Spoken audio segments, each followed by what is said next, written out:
It's not over. Stop the fight! People.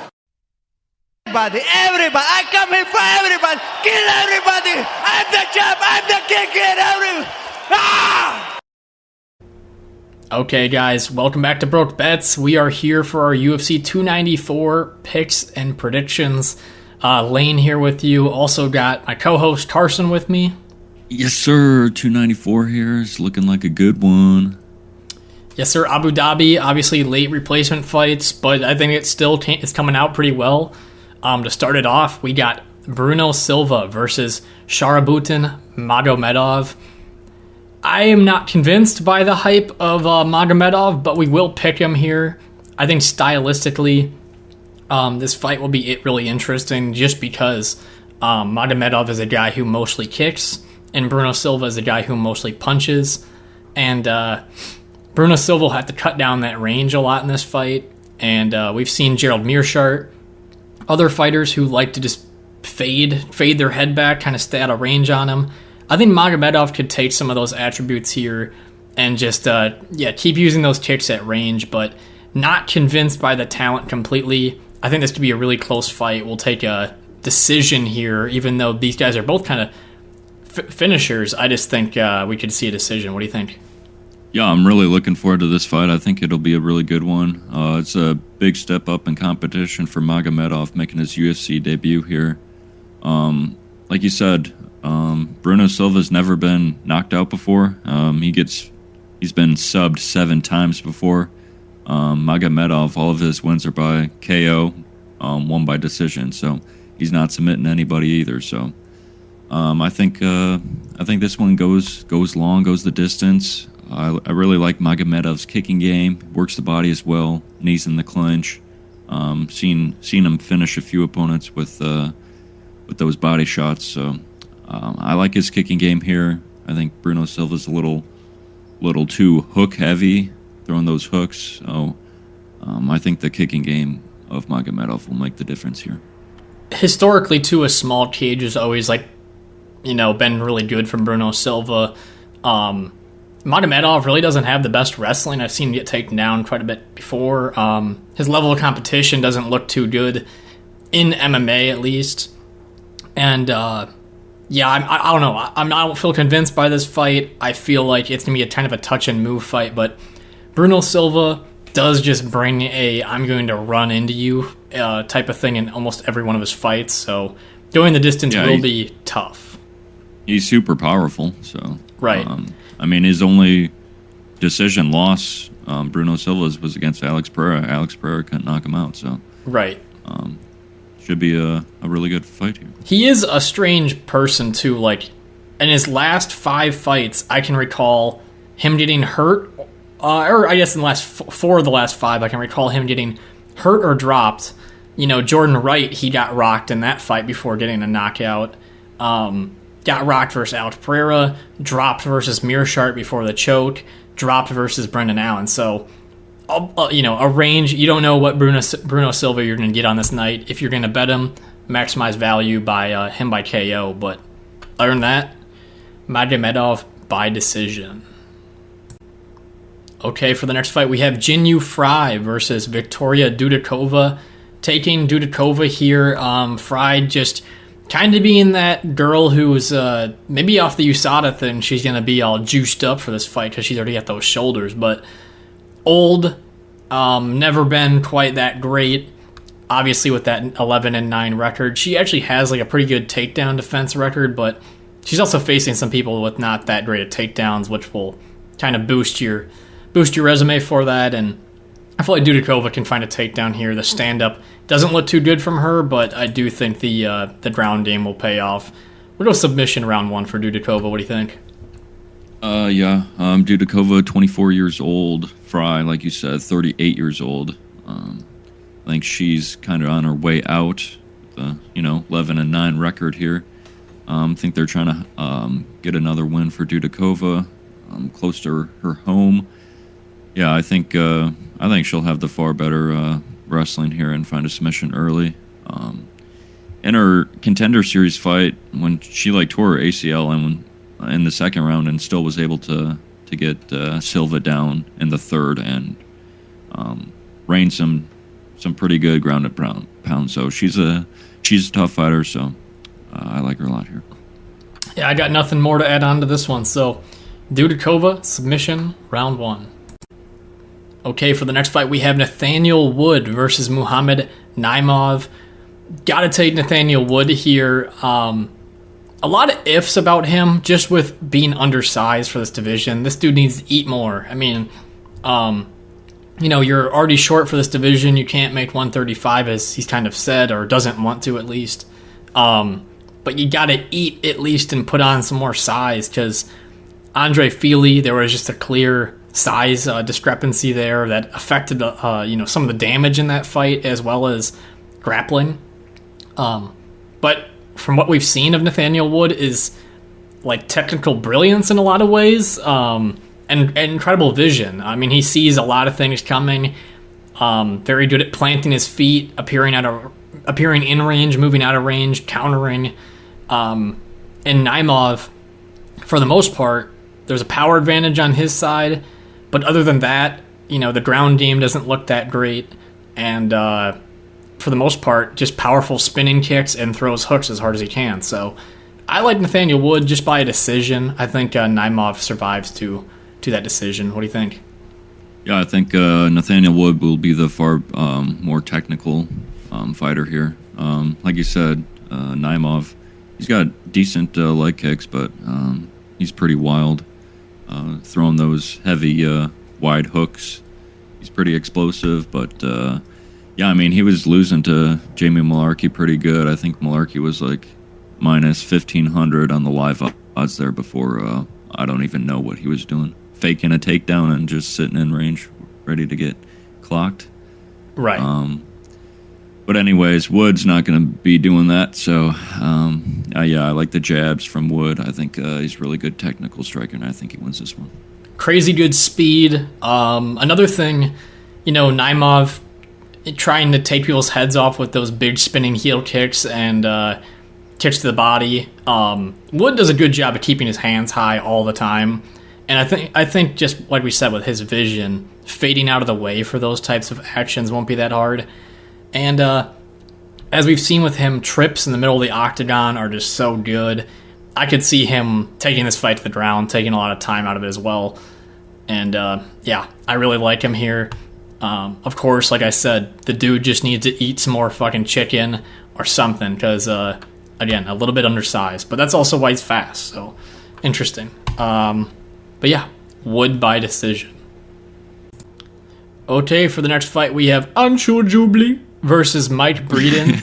I'm going to take Jubli here.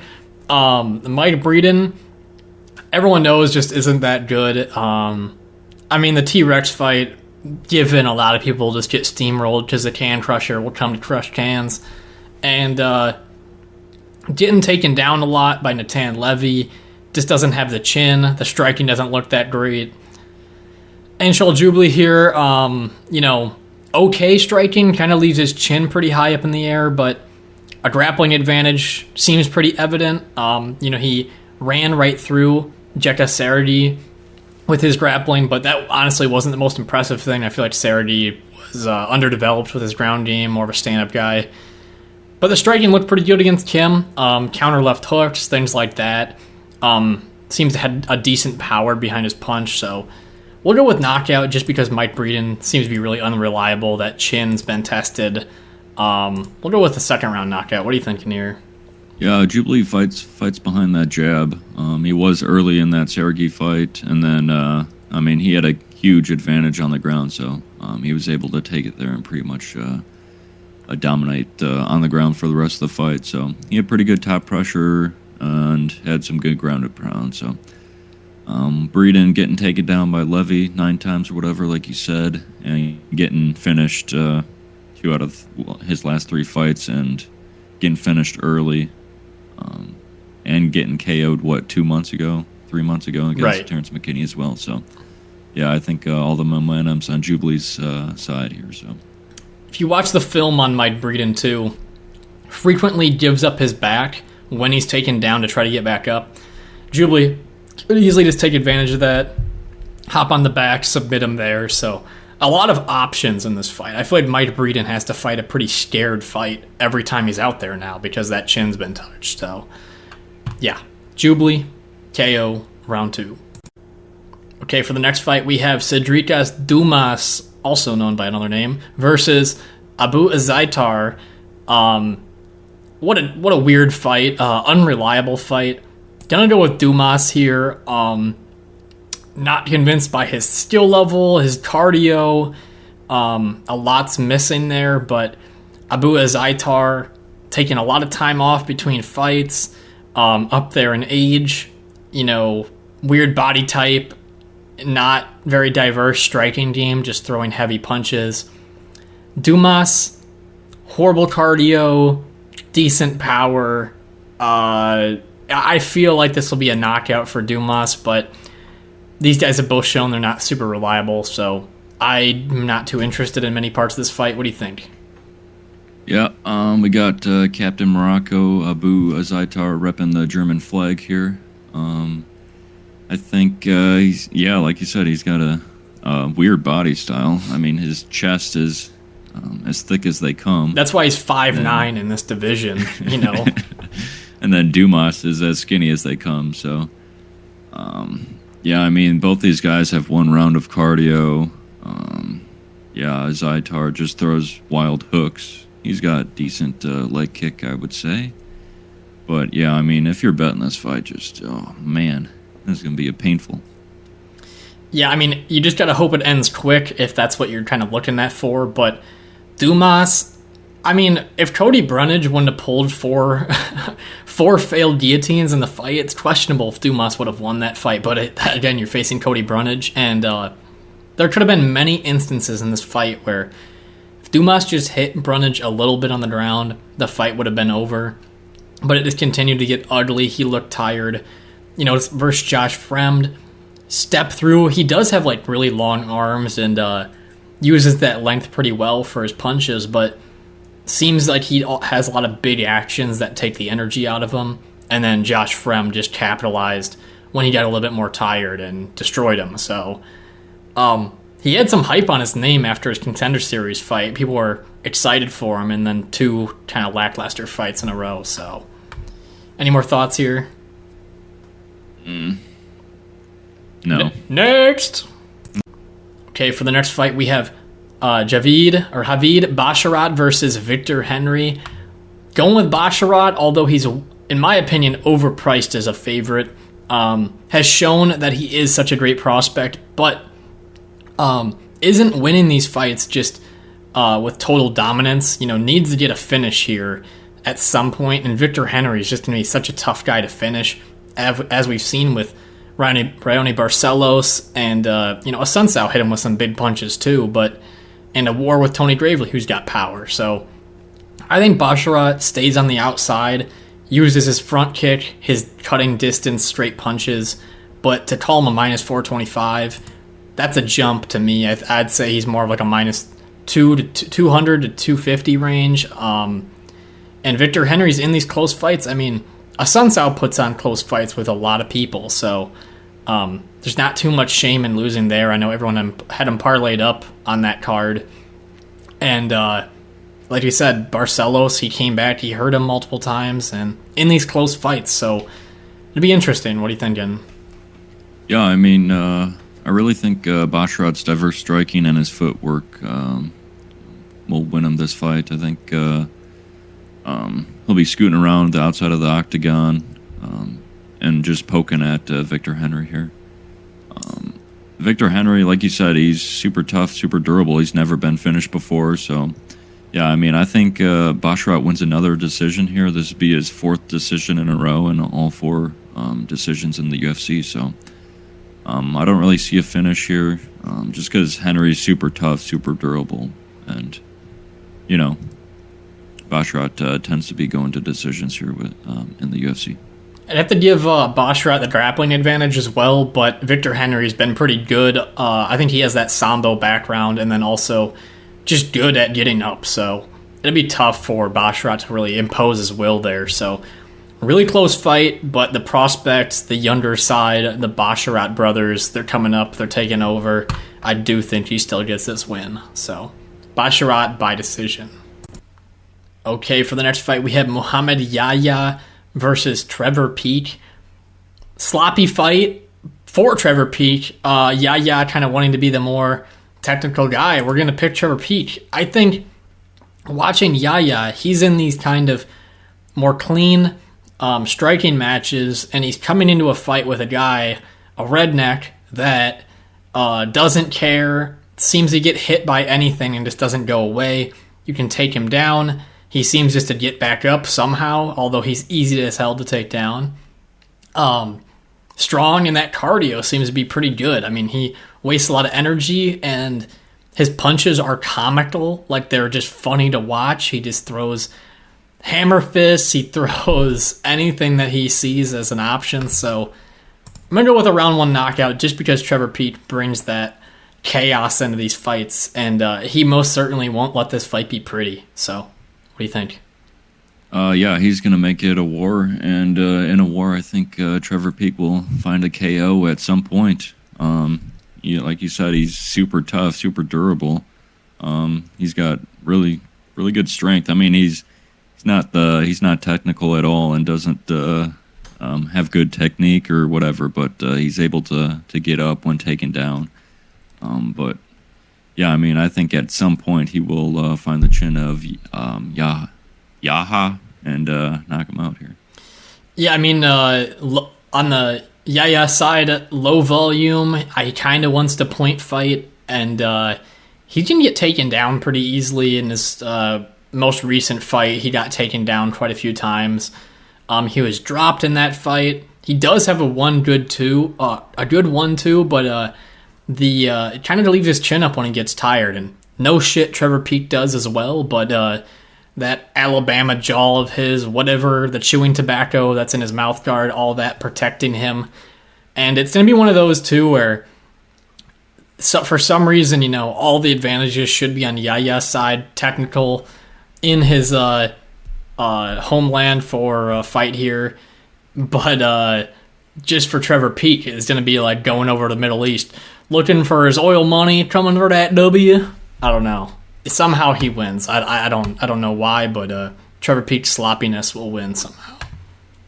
Any more thoughts here? No, you nailed it. All right, Peek KO, round 1.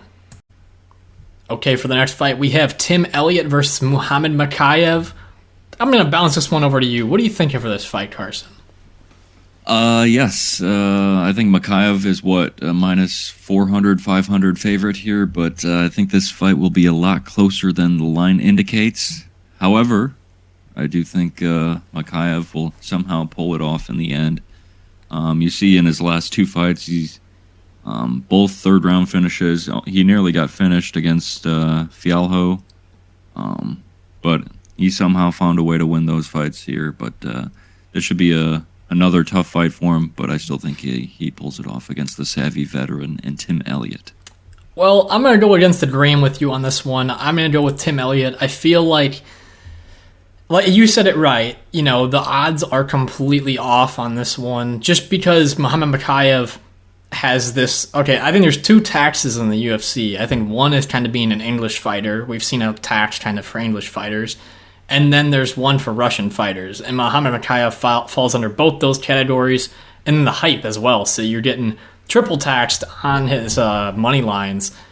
And given the price tag, I got to pick Tim Elliott just because Makhachev's made his career on just taking people down and kind of holding them there. And Tim Elliott is a really good wrestler, so he knows how to scramble. I could see Makhachev getting the better of wrestling for a portion of the fight, but to say that he'll have damage is going to be the big question in this fight. I just don't think he'll have any damage. And Tim Elliott, scrappy on the feet, doesn't really do a whole lot of damage, but he can avoid strikes pretty well, has good shoulder rolls, durable, and Makhachev, the striking doesn't look all there, in my opinion. Other than the Cody Durden fight where he sprinted across the cage and flying kneed him, there isn't much going on in terms of his striking. In the Fialho fight, round 2, he just stared at the guy. and did nothing. And I think he's just going to lose time here, and Tim Elliott has more of a case for damage. And I'm going to say Tim Elliott wins this decision. What are you thinking? Does that seem adequate? Yeah, I mean, it seems adequate given the price tag, but yeah, I mean, Tim Elliott's 36 years old, and he's getting up there in age. I mean, in the couple fights ago against Ulanbekov wasn't able to hold Elliott down for much of that fight. Right. So, that one was like a robbery, but still he performed well enough to justify somewhat of winning the decision. I don't know. Yeah, he did more damage, I would say. So. Yeah, I just look at Makhachev and I think a little bit overhyped. Again, going into the UFC and literally only having these grappling fights for the most part. Not much in-cage striking experience. I think experience will look interesting at this in this fight, and 12 losses on the Elliott side. It's a risk to take him, but I'm not seeing it all from Makhachev yet. I do like your round 3 prediction for Makhachev because that's kind of when he actually attempts submissions, because so much of the time he's just controlling, and then versus Malcolm Gordon versus Fieldhoe actually going for submission attempts late in the fight. So yeah, I mean, Elliott's only losing to the top of the division. Demetrius Johnson, Figueiredo, Askarov. Nicolau. Mateus Nicolau. Brandon Royval is fighting for a belt here soon. So he's only losing to the top of that division. So should be a really good fight here. All right. Tim Elliott by decision. Okay, for the next fight we have Said Nurmagomedov versus Muin Gafurov. Pretty easy prediction, and honestly easy fight here, I think, for Said. Muin Gafurov has 2 components to his game. Wild hooks on the feet and trying to grapple. And if you look at Said's resume, his game, he's faced better grapplers with Kakramanov, and I think people who with better, more powerful hooks, like Douglas Silva de Andrade. He's been in these tough fights, these wild fights, which he makes as well. The only thing that's kind of goes against him is just, being patient and not exerting so much energy like he did versus Jonathan Martinez. But that guillotine is so nasty that he has, and Muin Gafurov, when he shoots takedowns, it's straight in the territory, the death zone for Said. So I like his submission. I could also see a club and sub. I could see a lot of things going right for Nurmagomedov in this fight. Yeah, I think Gafurov will be forcing takedown attempts here against Nurmagomedov, and that guillotine that Nurmagomedov has is super deadly, and I think at some point he finds it. I mean, in his last fight he slowed down quite a bit against Martinez, and I guess Kakramanov for what it's worth as well, but he was still able to get it against Kakramanov when he was super gassed in that second round, so I think he finds it here as well. So I like submission here. Yeah, and Gafurov slowed down versus Chad and Helger with his grappling in that fight, and Helger got held down by Heliala Tang. And just versus Castaneda, he got taken down 4 times, Gafurov. And like I said, the wild hooks. When you're bringing those wild hooks in too, Said just loves to spin. And you're going to get hit by the spinning back fist, the spinning kicks, spinning elbows. You just got a lot to deal with. And I put a 2-unit bet down on Said Nurmagomedov. That's how confident I feel in his game here. And Muin, being from Tajikistan, they get a little bit more hype because there's a little bit more fighters coming from there. I don't think he's going to stand a chance in this one. Nurmagomedov submission, round 1.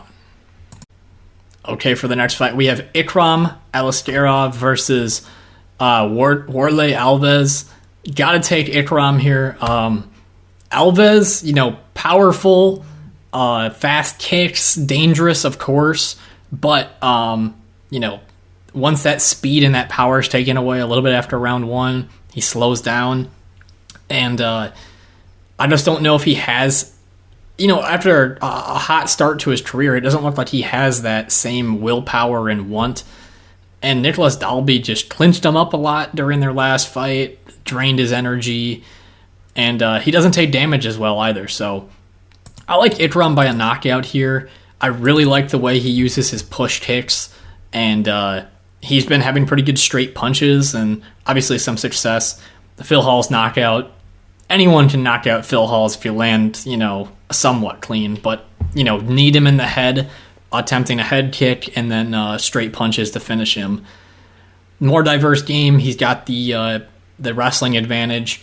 Only scare is a Warley Alves guillotine for that ground game. But other than that, Aliskerov I really like, and I placed a bet Aliskerov and Nathanial Wood together for 1.25 units. I like that bet. What do you think? Yeah, I like Askarov a lot here. Warley Alves is coming in on short notice. I think a couple weeks' notice. Who fell out? Or Imavov, I think. Yep. He was originally scheduled to fight Askarov, but yeah, I think Askarov has super diverse game here. Could go to the ground or could stay on the feet here. And when Warley Alves is losing, he's typically getting finished. He's been getting finished by Randy Brown, James Krause, and Jeremiah Wells. So I really like Aliskerov, and I think he finds a finish. Alves here too, short notice, up a weight class, although I think size-wise he will frame out pretty well with Aliskerov, and across the world. So there's a lot of factors going against him. You got to travel, get jet-lagged, and all that fucking stuff. So, yeah, I like Aliskerov a lot here. Placed a decent-sized bet on him, and I think that number will keep on rising for him being a favorite. Right. Okay, Aliskerov KO round 2. Okay, for the next fight, we have Magomed Ankalaev versus Johnny Walker. Gonna take Ankalaev. Debatably could have been the champion, way back when he fought Jan Blachowicz. But, overall game, grappling advantage. I think more technical striking advantage on the Ankalaev side. The one thing I wish from him is just to be a little bit more aggressive. We've seen him land damaging shots with his hands, but did a lot of staring versus Jan Blachowicz, and I just like for him to go after his opponents a little bit more and not wait so much. Because Johnny Walker, we saw in his last fight, fighting a little bit more patient, having more success, and if it stays wild, I still like Ankalaev because I think Walker leaves himself exposed and stands the chance of gassing out more, so I'm going to go with the Ankalaev decision.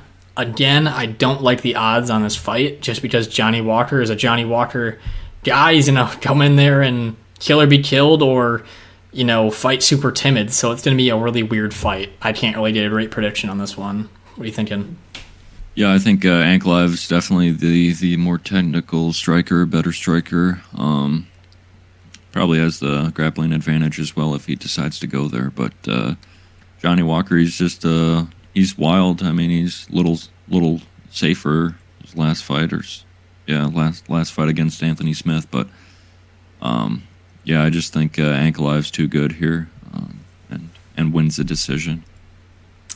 Yeah, I don't see too much else going on in this one. Again, I'd like to see Ankalaev go after it more. I think Johnny Walker, who's not good on the back foot, as we've seen when Corey Anderson just walked him down, and other fighters, I think he has a hard time just moving backwards, and if you just give him his space, that's where Johnny Walker will blast those kicks into your forearms, and kind of just being the bigger guy can inflict some damage. So, yeah, I'll be interested to see how they size up here. It says on Tapology, Ankalaev 6'3", Johnny Walker 6'6". Seems about right, to be honest. But yeah, Ankalaev with a 75-inch reach and Walker with 82, so he does have the physical advantage there. Right. Okay. Ankalaev by decision. Okay, guys, I'm going to warn you, this will be a little bit of a long prediction. So, Kamaru Usman versus Khamzat Chimaev.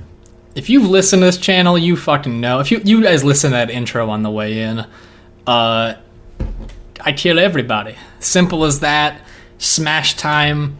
Khamzat Chimaev, picking him. And watching the film for this fight is so much fun because I think stylistically this fight will be awesome because Khamzat Chimaev has that wrestling background and the aggression where Kamaru Usman in the history of his career, really hasn't faced somebody that's put him on the back foot or held their ground too well. The one I can really think of, going back in time, is Colby Covington. And Colby Covington, at times, held his ground and put some punches together that seemed to rock Kamaru Usman a little bit. And Khamzat here definitely will not be sitting on the cage and letting Kamaru clinch him, which is how 50% of Usman's fights go. So Khamzat, forward pressure, probably will meet him right in the center of the octagon. And then it comes down to the question of durability, size, landing the cleaner punches. And I think he's going to put Kamaru on that back foot where he hasn't really been. And I think Khamzat's going to knock him out, and I think he's going to knock him out early. What are you thinking here? Yeah, I think this is a better fight than what was previously scheduled with Khamzat and Paulo Costa. I'll be interested to see what Kamaru Usman looks like on the scales. He's moving up to 185 here, so he'll be heavy, but he won't look as big as Khamzat. That's my thought. Yeah, I agree. Just moving up a weight class, I just want to see what he looks like. Right. How he sizes up against Khamzat. I do think Khamzat will be a little bit bigger, though. So, I think Khamzat, he needs to keep his emotions in check. Yes, he has his home crowd here in Abu Dhabi. So, in that Gilbert Burns fight, when the crowd was really getting into it, he started swinging wild hooks, and that's when Gilbert did catch him. So, Kamaru does have a good jab, so I could see that playing a factor here. If Chimaev gets a little too hook heavy or hook happy, swinging those hooks. When Khamzat was throwing those straight punches, that's when he was doing the damage against Burns. So he needs to keep throwing those straight punches, and I do think he will find Usman knocking him down and finishing him. Back to Usman and his fight against Gilbert Burns. Early on, Gilbert Burns did rock Usman, so putting him on the back foot too. Gilbert went right after him, so yeah, exactly. So I do think Khamzat takes this one. Like you said, Covington hurt him a few times, and Covington doesn't have the best power, like we all know. So I like Khamzat here. But I do not agree with the line at him being minus 300 for what that's worth. So. Right, there's some things going against him. Like you said, keeping emotions in check. I think that comes with his level of experience, which is 12 fights. And Kamaru, 23 fights, 6, 7, 8 of those being championship-level fights. Khamzat, one fight against Gilbert Burns really at that high level, doesn't really know how to pace himself super well. And honestly, Chimaev his wrestling is so strong and good, but if he had a fake takedown, if he just fake takedowns, he could really implement some dangerous techniques. If you just notice, Khamzat's uppercuts are just nasty. He's so good at hitting them and getting his head off the center line. And he hit Gilbert with it a lot of times. He hit Ikram with it to, get that knockout. And I feel like Khamzat feints those takedowns. You bring Kamaru's head down, and then you hit him with those uppercuts, and it could be night-night. But yeah, the straight punches, Khamzat throws those hooks. It's not looking good. I'd say the same thing for Kamaru Usman. Usman throws hooks. They look horrible. He has a phenomenal right hand and jab that covers so much distance. So again, very interesting. I heard another fighter talk about this. I don't remember if it was on JRE or wherever, but talking about Kamaru, he's always talking about how bad his knees are. And then we saw Leon Edwards just start blasting his knees a lot. And that could be something that Khamzat also looks for in this fight as well. Why expose that injury that someone else can take advantage of? And I feel like Khamzat, although he doesn't use a ton of kicks, he could still make use of it. So, any more thoughts here? I'm gonna have. Yeah, if it was a 5-round fight, I know it's not, but if it was, I think Usman could be. If he gets out of that first round, I think it could be a little more interesting, just with the 5-round experience that he has and better cardio. We just haven't seen Chimaev really tested. I like that.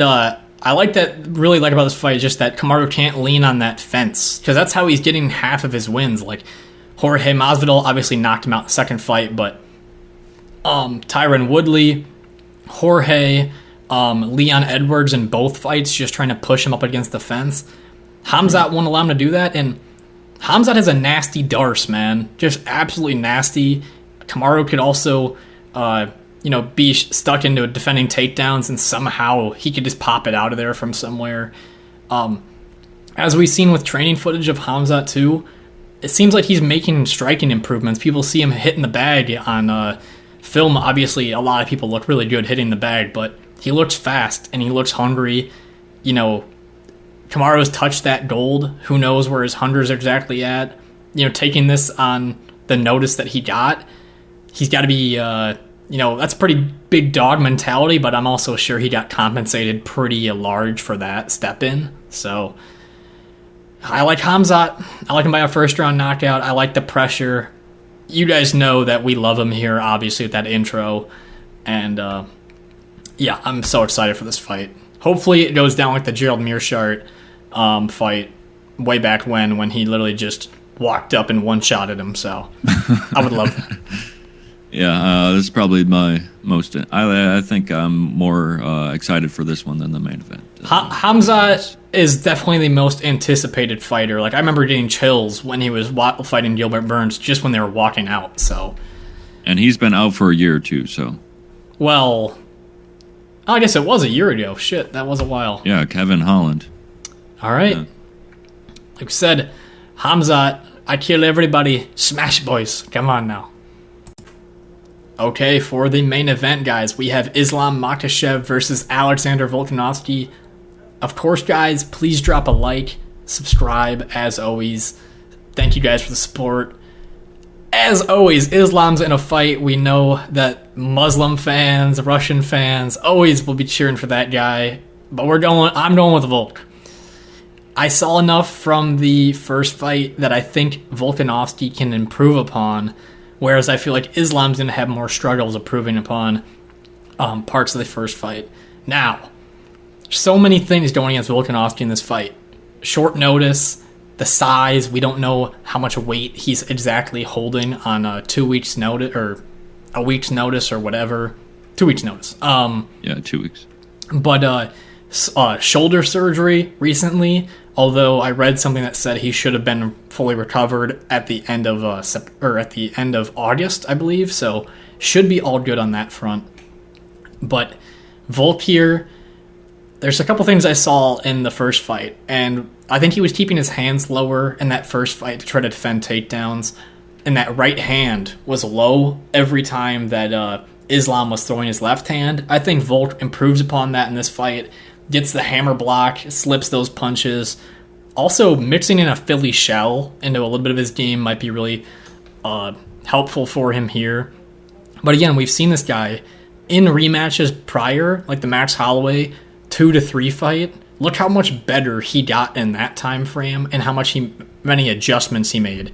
All those punches that he got hit with in the second fight didn't get hit by like a single one in the third. So I feel like Volk makes those improvements. I know people are very back and forth on how that last decision went between Volk and Islam. I honestly kind of scored a tie. I think round 3 was that close. And I'm going to go Volkanovski decision this time. I'm going to say he wins 3 of those rounds at least. What do you think? Yeah, I think this will be a really close fight, but I think Islam will edge this one out. If you remember back to 280, whatever their last fight was, 284. Yep. In Australia, they had less time to recover after the weigh-ins. I think more time here will benefit Makhachev a lot more than it will Volkanovski. Remember the IV allegations? I don't remember how much truth there was to any of that, but yeah, I do remember that. Maybe Anyway. that's why he was using an IV, because they didn't have enough, or didn't have more time than they normally do. But anywho, Makhachev's also on a full camp here. Volkanovski coming in 13 days notice off of a surgery. I mean, Volk is, pound for pound 1 or 2. Islam's pound for pound 1 or 2. So this is a super good fight. It could go either way, but I think Islam in his hometown on a full camp, I think he's able to make those adjustments and win this fight. If I've learned anything from Alexander Volkanovski going against you here, it's that every time that he shows up for a fight, everyone always brings the excuses that this person's bigger, this person's longer, taller. Longer, I think Volkanovski. He does have longer, a longer reach. But what I'm getting at is they always, come up with this list. I listed them: size, short notice, shoulder surgery. He'll overcome them. He seems to always overcome these doubts and superior cardio. At least I think on the Volkanovski side. One thing that scares me a little bit, and we've talked about this, is before in his last fight versus Islam, he had a full grappling camp with Craig Jones. And I don't know if he'll have that for this. Now, I still think his wrestling is good enough to survive. I actually think Islam might wrestle less because how tired he was at the end of that 5th round. Volkanovski, I just feel like that stand-up will be far improved. The switching stances, when he switched stances and cut the distance and changed angles against Islam, seemed to be really good. Let's be a banger of a fight. I'm sad that Charlie Olives fell off of it because I think it would have been even a closer fight for Charlie this time as well. But I'm excited. I think this is gonna be a great matchup again. What do you think? Yeah, I think in their first fight, I think Islam surprised people with his stand-up, and I think Volkanovski surprised people with his ground game. So right. Yeah, I'm really looking forward to this one as well. If I were Volk, I think it would focus more on the striking and less on the takedowns. I just think Makhachev brings more of a striking approach, at least to the first couple rounds, because I think he wants to be able to wrestle late. Like, he got that. Another thing about Islam's thing that I don't like, all the grappling that was done in that most recent fight, he had 0 damage really to show for it on the ground, and then he had almost no submission attempts. He had like a neck crank in round 1, but didn't really go anywhere.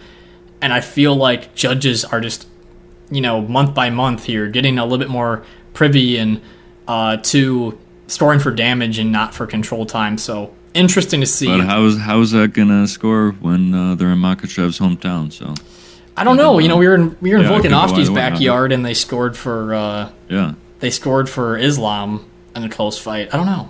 And I think another thing is the size. When the bigger fighter has some punches, their bigger actions maybe look a little bit more damaging. But yeah, I don't know. I like Volk here. Coming in as an underdog. I mean, I understand it. Short notice.